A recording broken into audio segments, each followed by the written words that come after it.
Hello students, आप सबको अपनी चैनल साइंस जंक्शन में एक और नए वीडियो के साथ स्वागत करती हूं।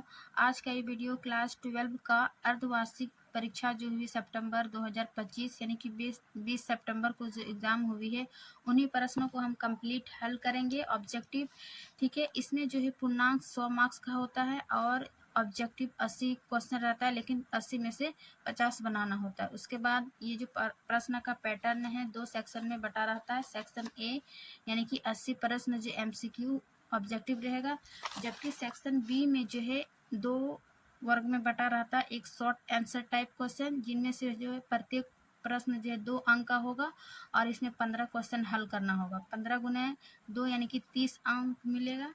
उसके बाद दूसरा वर्ग है कि लॉन्ग टाइप आंसर क्वेश्चन, इसमें जो है वो 4 प्रश्न बनाना होता है, जिसमें प्रत्येक प्रश्न की अंक जो है वो 5 मार्क्स मिलेगा, यानी कि टोटल 20। तो इस प्रकार 20 और इधर 30, 50 हो गया और 50 ऑब्जेक्टिव पूछा जाता है, ठीक है ना। 80 क्वेश्चन रहता है, लेकिन 80 में आपको 50 बनाना है। तो पूर्णांक कितना हो गया? 100। इससे पिछले वीडियो में हम क्लास 11 का बायोलॉजी हल कर चुके हैं। जिसने नहीं देखे हैं वो चैनल पर प्लेलिस्ट में है, वहाँ से आप देख सकते हैं। आज का हम जो है बायोलॉजी 12 का प्रश्न हल करेंगे। तो चलिए बिना देरी के शुरू करते हैं। ऑब्जेक्टिव पहला प्रश्न है कि लघु बीजाणुधानी निम्नलिखित में किसमें पाई जाती है, ठीक है, कि लघु बीजाणुधानी यानी कि माइक्रोस्पोरेंजियम किसमें पाई जाती है। तो इसका सही आंसर होगा परागकोश में, एंथर में, ठीक है ना।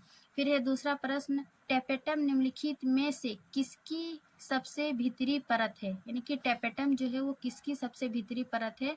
तो इसका सही आंसर हो जाएगा सी, परागकोश की भीतरी परत, एंथर वॉल में। उसके बाद तीसरा प्रश्न देखते हैं कि परिभ्रूण पोष किसका बचा हुआ भाग है ना। परिभ्रूण किसका बचा हुआ भाग है। तो इसका सही आंसर होगा बीजांडकाय का, बीजांडकाय यानी न्यूक्लियस का। उसके बाद चौथा प्रश्न है कि निम्नलिखित में से कौन परपरागन को बढ़ावा देता है। परागन 2 प्रकार के होते हैं, स्वपरागन और परपरागन। तो इनमें से कौन है जो स्वपरागन को बढ़ावा देते हैं। तो इसका सही आंसर हो जाएगा स्व असमंजस, है ना, सेल्फ इनकम्पेटिबिलिटी, 4 का बी। अब पांचवा प्रश्न है कि अलैंगिक जनन द्वारा उत्पन्न संतति अनुवांशिक रूप से होती है। मीन्स अलैंगिक जनन द्वारा जो संतान उत्पन्न होती है वो अनुवांशिक रूप से क्या होती है, भिन्न होती है, अद्वितीय होती है या फिर समान होती है। तो इसका सही आंसर हो जाएगा कि ये समान होती है अलैंगिक जनन में, ठीक है ना, क्योंकि इसमें अलग अलग लैंगिक नहीं होता है। और लैंगिक में क्या होता है, मेल और फीमेल दोनों भाग लेते हैं, लेकिन अलैंगिक जनन में उसमें कोई ऐसा नहीं है कि या तो मेल या तो फीमेल या फिर उसी का बॉडी से जो है फ्रेगमेंटेशन के माध्यम से वो संतति उत्पन्न करती है। तो इसमें आनुवंशिक जो है समानता देखी जाती है। तो 5 का सही उत्तर हो जाएगा बी। उसके बाद छठा प्रश्न है अलैंगिक जनन सामान्यता पाया जाता है, मतलब अलैंगिक जनन सामान्यता किसमें पाई जाती है। तो चूंकि जानवर और पौधे में तो ये लैंगिक पाई जाती है जानवर में, तो इसमें हो जाएगा एक कोशिकीय जीव में जो है वो अलैंगिक जनन पाई जाती है। एक कोशिकीय जीव जैसे कि अमीबा हो गया, पैरामेसियम हो गया, इसमें क्या पाई जाएगी, अलैंगिक जनन, ठीक है। अब 7वां प्रश्न देखते हैं कि हाइड्रा में जो है जनन की विधि, हाइड्रा में जनन की विधि, हाइड्रा में किस प्रकार से जनन की विधि होती है। तो इसका हो जाएगा अंकुरन यानी कि बडिंग से, है ना, ये अलैंगिक जनन की विधि है, बडिंग। उसके बाद 8वां प्रश्न है निम्नलिखित में से कौन जीव बीजाणु निर्माण द्वारा जनन नहीं करता। मीन्स ऐसा कौन सा दिया हुआ है कि कौन जीव जो है बीजाणु निर्माण से जनन नहीं करना। बीजाणु निर्माण से जो है वो राइजोपस करता है। राइजोपस क्या है, इसमें स्पोर फॉर्मेशन होता है। और पेनिसिलिन में भी ये स्पोर्स के द्वारा ही होती है। ईस्ट जो है ये बीजाणु द्वारा जनन नहीं करते हैं, ठीक है ना। तो 8 का सही आंसर हो जाएगा सी, ईस्ट। उसके बाद प्रश्न नंबर 9 है कि निम्नलिखित में से किस पौधा में पत्तियों द्वारा कायिक प्रवर्धन होता है। मीन्स किस पौधा में के पत्तियों में जो है वो कायिक प्रवर्धन द्वारा होता है। कायिक प्रवर्धन क्या होता है, जड़, तना और पत्ती द्वारा जो विभाजित होती है उसके द्वारा जनन होता है। तो ये हो जाएगा कायिक प्रवर्धन, ठीक है ना। तो इसमें पूछ रहा है किस पौधा में पत्तियों द्वारा हो जाएगा ब्रायोफिल्म, क्योंकि आलू का जो है आलू क्या होता है बाय ट्यूबर द्वारा, अदरक में बाय राइजोम द्वारा, और डहलिया में ट्यूबरस रूट के द्वारा। तो 9 का सही आंसर हो जाएगा सी कि ब्रायोफाइलम जो है वो पत्तियों द्वारा कायिक प्रवर्धन होती है। उसके बाद प्रश्न नंबर 10 देखते हैं कि वह स्थान जहां बीजांड या बीजांड विरिंच से जुड़ता है कहलाता है। मीन्स क्या उसे क्या कहता है जो बीजांड या फिर बीजांड विरिंच से जुड़ता है, तो इसको नाभिका कहते हैं, है ना, हिलम। उसके बाद 11वां प्रश्न है कि सामान्य आवृत बीजी भ्रूणपोष होता है। मीन्स सामान्य आवृत बीज एंजियोस्पर्म जो है वो उसमें एम्ब्रियो से किस प्रकार के होते हैं, 1 कोष के, 2 कोष के, या 5 कोषीय या 7 कोष के। तो इसका सही आंसर हो जाएगा 11 का डी, यानी कि 7 कोशिकीय। फिर प्रश्न नंबर 12 है कि बीजांड के विरिंच को कहते हैं। मीन्स बीजांड के विरिंच को क्या कहते हैं, है ना, stock of ovule is called. इसका सही आंसर हो जाएगा ए, फ्यूनिकल। ठीक है। उसके बाद प्रश्न 13, प्रति भ्रूण कोष में एक से अधिक भ्रूण पाए जाने वाले को क्या कहते हैं। यानी कि एक से अधिक भ्रूण कोष पाए जाने वाले को क्या कहेंगे, बहुभ्रूणता, यानी कि पोली एम्ब्रियोनी। ठीक है। तो 13 का सही आंसर हो जाएगा बी। उसके बाद प्रश्न नंबर 14 देखते हैं कि मूल तंत्र बनता है। मीन्स किससे बनता है, बीज के भ्रूण से, कलिका से, भ्रूण के प्रांकुर से, या फिर भ्रूण के मूलांकुर से। तो इसका सही आंसर हो जाएगा डी, यानी कि भ्रूण के मूलांकुर से क्या बनता है, मूल तंत्र बनता है। उसके बाद पुष्प बंद रहते हैं। पुष्प बंद किसमें रहते हैं, बंद रहते हैं उसको क्या कहते हैं, डिक्लिनी में, कास्मोगेमी में, या फिर डाइकोमेसी में। तो इसका सही आंसर हो जाएगा इनमें से किसी में जो है वो पुष्प बंद नहीं रहते हैं। इसका 15 का सही आंसर डी हो जाएगा। फिर 16 नंबर, आवृत बीजियों में नर युग्मोद्भव कौन होता है। मीन्स मेल गेमिटोफाइट जो होती है एंजियोस्पर्म में, वो किस में होती है। तो इसका सही आंसर हो जाएगा परागकण में, है ना। इसमें चूंकि परागकण जो है वो पोलन ग्रंथ में होती है ना। गेमिटोफाइट परागकण में, गेमेटोफाइट इन एंजियोस्पर्म किसमें, परागकण में। उसके प्रश्न नंबर 17 है कि सिनर्जिड किसका भाग होता है। तो इसका सही आंसर हो जाएगा एग एपेरेटस का, ये 17 का ए नंबर। फिर है 18, परागकण कहाँ अंकुरित होते हैं। तो इसका सही आंसर हो जाएगा स्टिग्मा, यानी कि वर्तिकाग्र में परागकण अंकुरित होते हैं। उसके बाद 19 नंबर, एंडोस्पर्म किसके संलयन से बनता है। एंडोस्पर्म जो है वो एंजियोस्पर्म प्लांट में बनते हैं। तो ये किसके संलयन से बनती है। तो इसका आंसर सी हो जाएगा कि नर युग्मक प्लस द्वितीयक केंद्रक, यानी कि सेकेंडरी न्यूक्लियस और मेल गेमिट मिलकर एंजियोस्पर्म के संलयन से बनता है। उसके बाद प्रश्न नंबर 20 देखते हैं, कौन सी संरचना विकसित होते भ्रूण को पोषण प्रदान करती है। यानी कि जो भ्रूण में विकसित हो रही है इनको पोषण कौन प्रदान करती है। तो इसका सही आंसर हो जाएगा एंडोस्पर्म, 20 का सी नंबर। फिर 21 है कि आवृत बीजियों में एंजियोस्पर्म की प्लोइडी क्या होती है ना, द्विगुणित, अगुणित, त्रिगुणित या चतुर्गुणित। तो इसका सही आंसर हो जाएगा त्रिगुणित, ट्राइप्लॉइड, है ना। एंजियोस्पर्म में एंडोस्पर्म की प्लोइडी बनती है, क्या होती है, ट्राइप्लॉइड। उसके बाद प्रश्न नंबर 22 क्या है कि परागकण की बाहरी परत किसकी बनी होती है। क्या पैक्टिन की, सेलुलोज की, लिग्निन की, या फिर स्पोरोपोलेलिन की। तो 22 का सही आंसर हो जाएगा सी, स्पोरोपोलेलिन की, परागकण की बाहरी परत। ठीक है। उसके बाद प्रश्न 23 है कि निम्नलिखित में से कौन आभासी फल है। आभासी फल मीन्स क्या हो गया, फॉल्स फ्रूट, है ना। तो फॉल्स फ्रूट हो जाएगा इनमें से आम, टमाटर, अंगूर, सेब। तो इनमें ये सेब जो है वो फॉल्स फ्रूट में आ जाती है। तो 23 का सही आंसर हो जाएगा बी, सेब।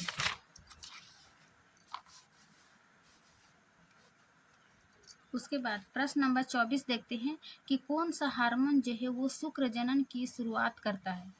तो इसमें जो है कौन से हार्मोन शुक्र जनन की शुरुआत करता है? ये टेस्टोस्टेरोन हार्मोन तो है, लेकिन उसकी जो शुरुआत करती है ये FSH हार्मोन हो जाएगा। ये क्या है? फॉलिकल स्टिमुलेटिंग हार्मोन, है ना। ये शुक्र जनन की शुरुआत करता है FSH। फिर है 25 नंबर कि मानवों में निषेचन कहाँ होता है? गर्भाशय में, अंडाशय में, योनि में या फिर फैलोपियन नलिका में? तो इसका सही आंसर हो जाएगा 25 का सी, फैलोपियन नलिका में निषेचन संपन्न होती है। उसके बाद प्रश्न नंबर 26 कि गर्भाशय की सबसे बाहरी परत को क्या कहा जाता है? तो इसका सही आंसर हो जाएगा पेरीमेट्रियम, है ना। गर्भाशय की सबसे बाहरी परत को क्या कहेंगे? पेरीमेट्रियम। 26 का सी। फिर है 27 नंबर प्रश्न कि शुक्राणु का एक्रोसोम किससे बनता है? शुक्राणु का एक्रोसोम किससे बनता है? केंद्रक से, गोल्जी उपकरण से, या सेंट्रियोल से, या फिर माइटोकॉन्ड्रिया से? तो 27 का सही आंसर हो जाएगा ए, गोल्जी एपेरेटस। फिर है 28 नंबर कि मानव शुक्राणु में कितने गुणसूत्र है? इसमें जो है हड़बड़ी में 46 लगा देंगे, लेकिन सिर्फ यहाँ पूछ रहे हैं कि मानव शुक्राणु में। यदि मानव, सिर्फ मानव में गुणसूत्र की संख्या पूछती तो ये 46 या फिर 23 जोड़ा, है ना। जोड़ा में 23 और फिर ऐसे 46, लेकिन सिर्फ मानव शुक्राणु में, यानी कि 23 जो है वो शुक्राणु और 23 जो है अंडाणु में पाई जाती है। तो मानव शुक्राणु में तो इसका सही आंसर हो जाएगा 28 का 23, क्योंकि केवल शुक्राणु में पूछ रही है ना। तो कितने गुणसूत्र होते हैं? तो 23। उसके बाद 29 नंबर क्या है? पुरुष नसबंदी में किस संरचना को काटा और बांधा जाता है? तो इसका सही आंसर हो जाएगा 29 का कि ये वास डिफरेंस, है ना। इस संरचना को काटा और बांधा जाता है पुरुष नसबंदी में। उसके बाद 30 का है ग्रेफियन फॉलिकल क्या स्राव करती है? यानी कि ग्रेफियल फॉलिकल जो है इनमें से क्या ये तो सामान्यतः एस्ट्रोजन हार्मोन स्रावित करती है, लेकिन ऑप्शन के अनुसार इसका हो जाएगा 30 का बी, है ना, अंडाणु, ओओसाइट। अब प्रश्न नंबर 31 डिम्बो उत्सर्जन के लिए उत्तरदायी हार्मोन है? इनमें से कौन सा हार्मोन जो है वो ओव्यूलेशन के लिए जिम्मेवार है? तो इसका सही आंसर हो जाएगा LH हार्मोन, है ना। ये ओव्यूलेशन के लिए जिम्मेवार होती है। उसके बाद प्रश्न नंबर 32 कि मासिक धर्म को नियंत्रित करता है, मीन्स मासिक धर्म को कौन कंट्रोल करता है? कौन से हार्मोन? तो इसका सही आंसर हो जाएगा ए, पिट्यूटरी हार्मोन। वैसे बता दूं कि ये हार्मोन जो है पिट्यूटरी हार्मोन, ये सभी हार्मोन को इसको मास्टर हार्मोन कहा जाता है ना। पिट्यूटरी ग्रंथि से जो एक हार्मोन निकलती है पिट्यूटरी हार्मोन, तो ये मासिक धर्म को भी कंट्रोल करता है। तो इसका सही आंसर हो जाएगा 32 का ए, पिट्यूटरी हार्मोन। फिर है 33 का कि शुक्राणु परिपक्वता कहाँ होती है? मीन्स शुक्राणु जो है वो मैच्योर कहाँ होती है, मैच्योरेशन? तो इसका सही आंसर हो जाएगा एपिडिडाइमिस में, है ना, एपिडिडाइमिस में। 33 का सी। अब 34 में देखते हैं कि टेस्टोस्टेरोन हार्मोन किन कोशिकाओं द्वारा स्रावित होती है? टेस्टोस्टेरोन हार्मोन क्या है? ये मेल हार्मोन है, ठीक है। तो ये किस कोशिकाओं द्वारा स्रावित होती है? तो ये आंसर हो जाएगा लेडिंग कोशिकाओं में। फिर है 35 का कि मासिक धर्म के समय जो है वो गर्भाशय की कौन सी परत झड़ती है? तो इसका सही आंसर हो जाएगा एंडोमेट्रियम। एंडोमेट्रियम यानी कि गर्भाशय क्या दीवार में पाई जाती है। तो ये मासिक धर्म के समय गर्भाशय की कौन सी परत झड़ती है? तो यही एंडोमेट्रियस। उसके बाद 36 का क्या है कि महिला प्रजनन तंत्र में मानव शुक्राणु का जीवन काल लगभग कितना होता है? मतलब महिला प्रजनन तंत्र में मानव शुक्राणु का जीवन काल लगभग कितना होता है? तो इसका सही आंसर हो जाएगा 48, है ना। फिर है 37 का कि मेनार्के शब्द किसके लिए प्रयोग होते हैं? मेनार्के शब्द जो है ये मासिक धर्म की जब शुरुआत होती है तो ये मेनार्के शब्द का प्रयोग किया जाता है। फिर है 38 का कि RCH का पूर्ण रूप क्या है? हाँ, इसका इन फुल फॉर्म क्या है RCH का? तो इसका फुल फॉर्म हो जाएगा रिप्रोडक्टिव एंड चाइल्ड हेल्थ, है ना। रिप्रोडक्टिव एंड चाइल्ड हेल्थ यानी कि प्रजनन और बाल स्वास्थ्य। 39 का कि पुरुषों में अस्थायी गर्भ विधि क्या है ना। ये सभी 12 चैप्टर है रिप्रोडक्शन चैप्टर से, कि पुरुषों में जो है वो अस्थायी गर्भ निरोध विधि क्या है, तो इसका सही आंसर हो जाएगा नसबंदी, जो कि पुरुषों में होती है ना। बी नंबर 39 का। फिर है 40 का, गर्भावस्था की चिकित्सकीय समाप्ति यानी कि MTP सुरक्षित मानी जाती है कितने सप्ताह में? क्या 12 सप्ताह में, 16, 24, 20? तो इसका सही आंसर हो जाएगा 40 का 20 सप्ताह तक। फिर 41 का, कि कॉपर टी जो है वो गर्भधारण को रोकता है कैसे? शुक्राणु को मारकर, आरोपण को रोककर, या फिर फिलिपिन ट्यूब को अवरुद्ध कर, या फिर डिम्बोस्पर्जन को रोककर। तो इसका कॉपर टी के गर्भधारण को रोकना ये क्या करती है? ये फिलिपिन ट्यूब को अवरुद्ध करके, है ना, उसको रोक करके। उसके बाद 42 का सहेली। ये सहेली क्या है? ये गर्भ निरोधक गोली है, लेकिन ये जो ये क्या करती है? ये हार्मोनल गर्भ निरोधक गोली, मीन्स ये हार्मोन को कंट्रोल करती है सहेली। उसके बाद 43 का क्या है?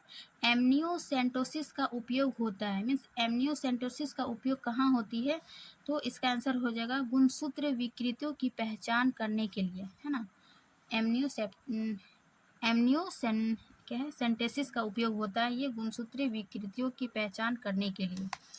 उसके बाद 44 है कि मुखीय गर्भ निरोधक गोलियों में कौन सा हार्मोन होता है? मतलब सामान्यतः मुखीय जो है वो गोलियों में, गर्भ निरोधक गोलियों में कौन सा हार्मोन होता है? तो इसका सही आंसर हो जाएगा एस्ट्रोजन और प्रोजेस्टेरोन। क्यों? क्योंकि ये जो फीमेल हार्मोन होती है ये एस्ट्रोजन और प्रोजेस्टेरोन पाई जाती है, जबकि टेस्टोस्टेरोन जो है वो मेल हार्मोन है।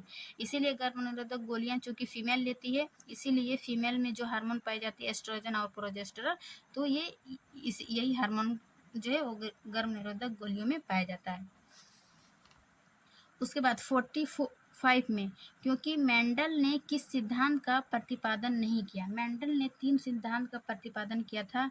क्या ये पृथक्करण, स्वतंत्र अवयवन और ये प्रबलता यानी कि डोमिनेंस, लेकिन लिंकेज जो है ये नहीं किया था मेंडल ने, ठीक है ना।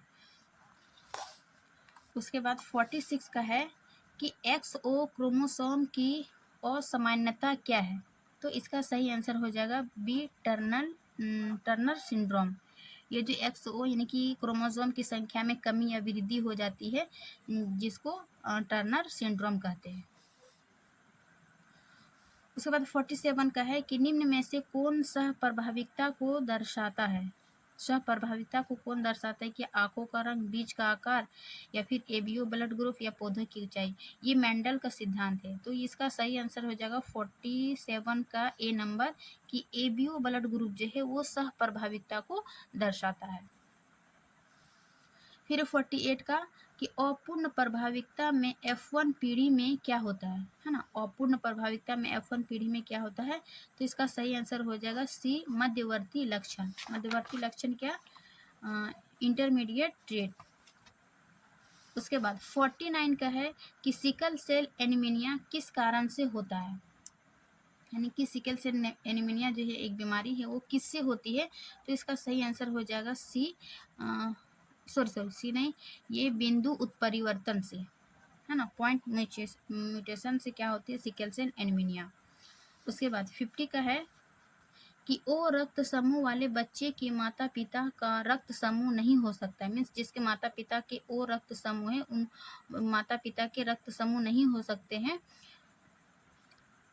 जिन बच्चे में ओ है उनके माता पिता के रक्त समूह क्या नहीं हो सकते हैं? तो इसका सही आंसर हो जाएगा ए बी और ए बी। यदि माता पिता का ए बी है तो उसके बच्चे में ओ होने की संभावना नहीं रहती है, तो इसका सही आंसर हो जाएगा 50 का सी। फिर 51 का, कि ओकाजाकी टुकड़े क्या है? यानी कि ओकाजाकी फ्रेगमेंट क्या है? तो ये क्या है? इसका हो जाएगा लेडिंग स्टैंड पर डीएनए के छोटे छोटे कण। जब डीएनए टूटता है तो ये ओकाजाकी फ्रेगमेंट के कारण टूटती है, ठीक है ना। तो इसको लैगिंग स्टैंड पर डीएनए के छोटे छोटे खंड। फिर 52 कि प्रारंभन कोडन क्या है? कोडन, है ना। ये 12 में हम पढ़ते हैं कि कोडन के बारे में। तो सबसे इनिशियल कोडन जो है वो है AUG, है ना, AUG।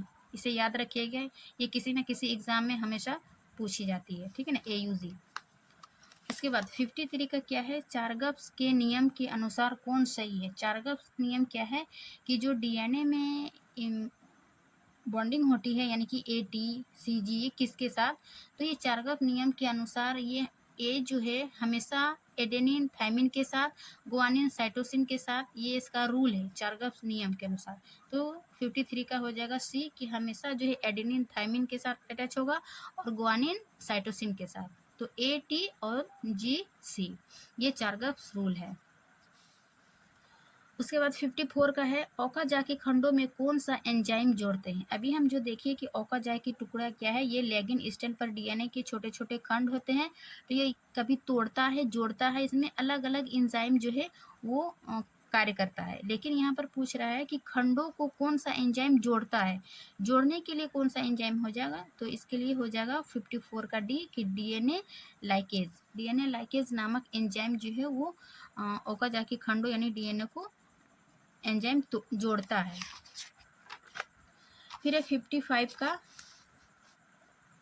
यूकैरियोटिक जीनों में गैर कोडिंग अनुक्रमों को क्या कहते हैं। क्योंकि यूकैरियोटिक जीनों में जो गैर कोडिंग है ना, अनुक्रमों को क्या कहेंगे। तो इसका हो जाएगा इंट्रॉन। क्या कहेंगे, इंट्रॉन। फिर 56 का कि कौन RNA एमिनो अम्ल को राइबोसोम तक ले जाता है। इनकी कौन RNA जो है वो 3 प्रकार के होते हैं, mRNA, tRNA और RNA। तो कौन सा RNA जो है वो एमिनो अम्ल को राइबोसोम तक ले जाता है। तो इसका सही आंसर हो जाएगा 56 का C कि tRNA।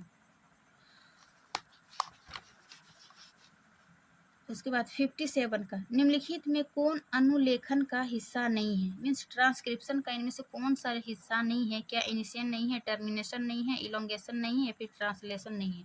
तो ये जो इनिशियन है, टर्मिनेशन है, इलोंगेशन है, ये तीनों है। लेकिन ये ट्रांसलेशन यानी कि स्थानांतरण जो है ये अनुलेखन का हिस्सा नहीं है।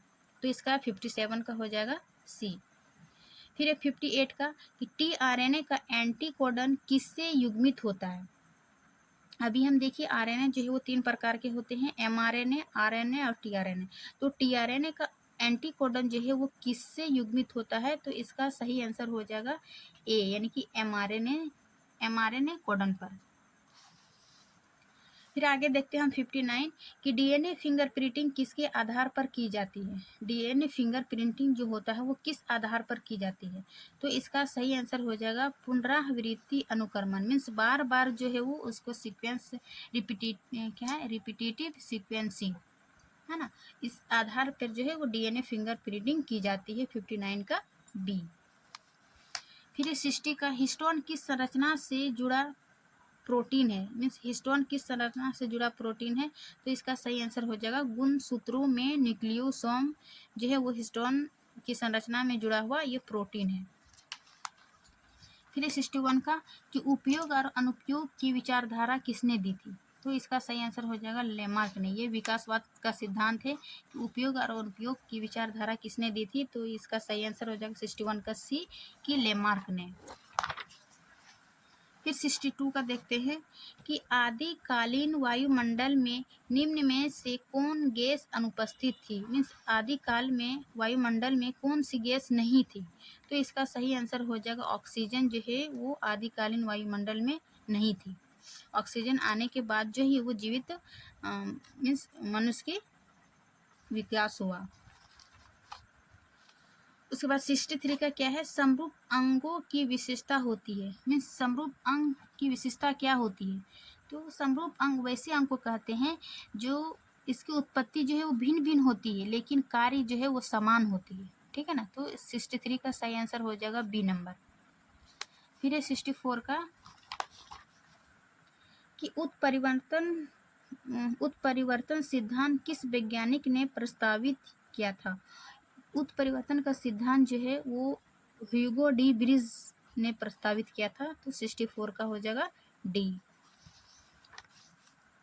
65 का कि जीवाश्म सामान्यतः कहाँ पाए जाते हैं, यानी कि जीवाश्म जो है वो कहाँ पाए जाते हैं सामान्यतः, तो इसका जो है वो सही आंसर हो जाएगा अवसादी चट्टानों में। चट्टान जो है वो कई प्रकार के होते हैं, अवसादी, आग्नेय, रूपांतरित, ठीक है ना, ग्रेनाइट, तो ये अवसादी चट्टानों में जीवाश्म पाए जाते हैं सामान्यतः।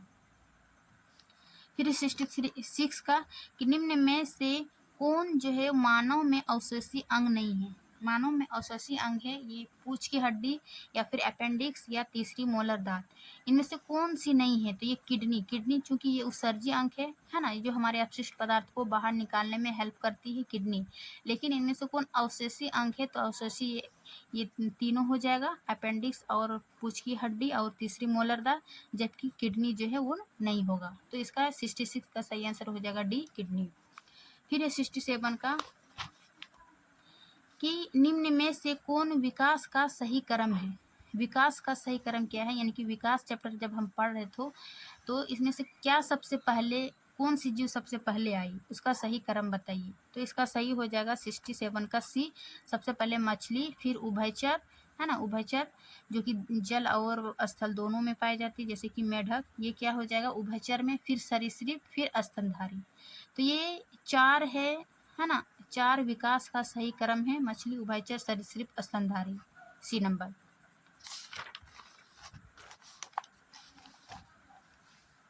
अब आगे देखते हैं 68 का कि संस्थापक प्रवाह निम्नलिखित में से किसका उदाहरण है ना, कि संस्थापक प्रवाह इनमें से किसका उदाहरण है, तो इसका सही आंसर हो जाएगा कि अनुवांशिक अपवाह ये संस्थापक प्रवाह का उदाहरण है।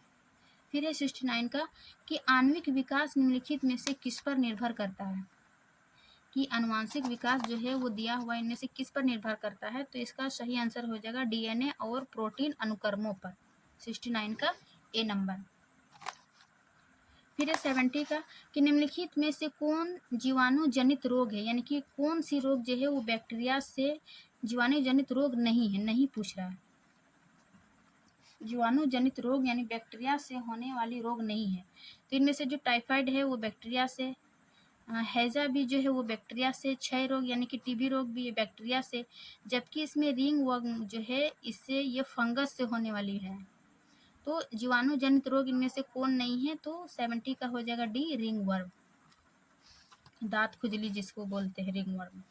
फिर है 71 का कि निम्न में कौन एंटीबॉडी बनाता है, यानी कि इनमें से कौन सी सेल है, क्या T lymphocyte, B lymphocyte, platelet या फिर मोनोसाइट जो एंटीबॉडी बनाता है, तो इसका सही आंसर हो जाएगा बी लिम्फोसाइट, है ना, जो एंटीबॉडी बनाता है हमारे शरीर में। फिर है 72 का कि HIV से कौन रोग होता है, ये तो किसको नहीं पता होगा कि HIV यानी कि ह्यूमन इम्यूनिटी वायरस, इससे जो है ये एड्स होती है। एड्स का फुल फॉर्म क्या होगा, एक्वायर्ड इम्यूनो डिफिशियंसी सिंड्रोम, ठीक है ना, ये HIV वायरस से एक्वायर्ड, ये HIV वायरस से ये एड्स रोग होती है। उसके बाद 73 का निम्न में से कौन एक सौ प्रतिरक्षी रोग है, सौ रोग क्या है, जो अपने पर प्रतिरक्षी होती है, ठीक है ना, उसी को कहते हैं सौ प्रतिरक्षी रोग। तो इसका सही आंसर हो जाएगा रूमेटॉइड गठिया, रूमेटाइड गठिया, ठीक है। उसके बाद 74 का टीकाकरण से प्राप्त प्रतिरक्षा किस प्रकार की होती है, मीन्स टीकाकरण से जो है वो प्रतिरक्षा किस प्रकार की होती है, तो इसका सही आंसर हो जाएगा कृत्रिम सक्रिय, है ना, आर्टिफिशियल एक्टिव से ये टीकाकरण की प्रतिरक्षा होती है। फिर 75 का कि निम्नलिखित में से कौन औषधि भ्रमोत्पादक है, मीन्स कौन सी औषधि जो है वो भ्रमोत्पादक है, जिसको ड्रग्स इज हेलुसिनोजेनिक के तौर पर दिया जाता है, तो इसका सही जो होगा LSD, है ना, ये औषधि भ्रमोत्पाद के लिए दिया जाती है, मीन्स भ्रम, ये औषधि खाने से जो है वो भ्रमोत्पादक हो जाती है, भ्रम जिसमें हो जाती है ना, LSD।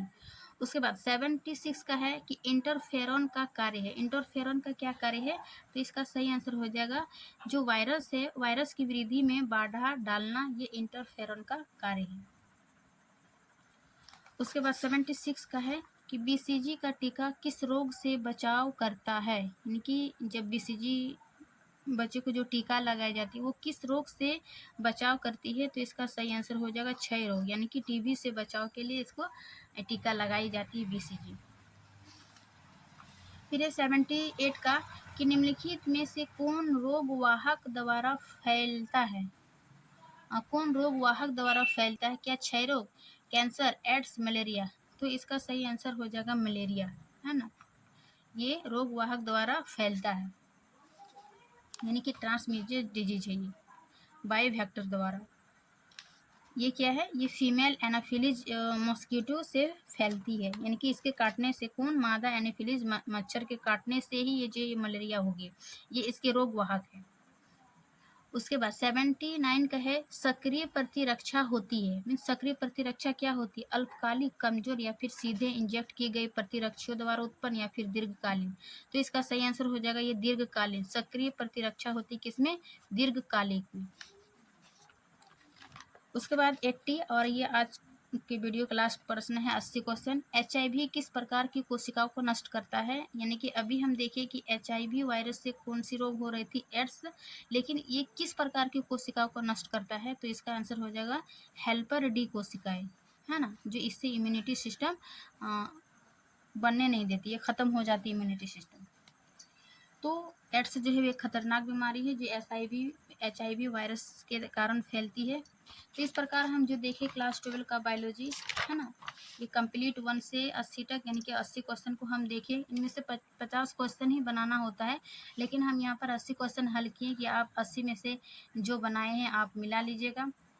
चलिए, वीडियो अच्छी लगी तो लाइक एंड सब्सक्राइब ज़रूर करिए। मिलते हैं नेक्स्ट क्लास में, तब तक के लिए थैंक यू।